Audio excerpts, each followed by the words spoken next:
చిన్ని చిరాగు ఇది చూడు బంగారా.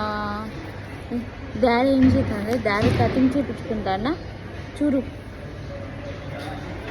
సో అదన్నమాట, వాళ్ళ డాడీ హెయిర్ కట్ చేయించుకుంటున్నాడు. అంటే మేము షాపింగ్కి వచ్చినాం బయటికి, సో పనిలో పని హెయిర్ కట్ చేయించుకుంటూ అయిపోతుందని చేయించుకుంటున్నాడు. ఇంకా మేము బయట కూర్చొని వెయిట్ చేస్తున్నాం. ఇక బోర్ కొడుతుంది కదా అని చెప్పి మా చిన్నోడికి ఇక్కడ ముందు ఒక టాయ్ కార్ ఉంటుంది, అందులో కూర్చోబెట్టిన. ఇక వాడి ఎగ్జైట్మెంట్కి వాడు అరిచే అరుపులకి షాపింగ్ సెంటర్లో అందరు మమ్మల్ని చూడడము, అంత గట్టిగా అరిచిండు అరవడం.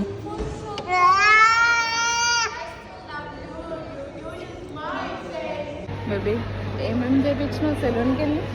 ఓన్లీ హెయిర్ కట్ అంతేనా? Hair cut, eyebrows. సో ఎంత తీసుకున్నారు?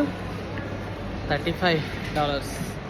ఓ హెయిర్ కట్ అండ్ ఐబ్రోస్ కాబట్టి రెండింటికి కలిపి $35. లేదు, అది స్టాండర్డ్ హెయిర్ కట్కి, ఐబ్రోస్కి ఛార్జ్ లేదు కానీ స్టాండర్డ్ హెయిర్ కట్కి $30. సో మనము ఈ షేడ్స్ వేయించినాం కదా, దానికి $5 ఎక్స్ట్రా అన్నమాట. ఓకే.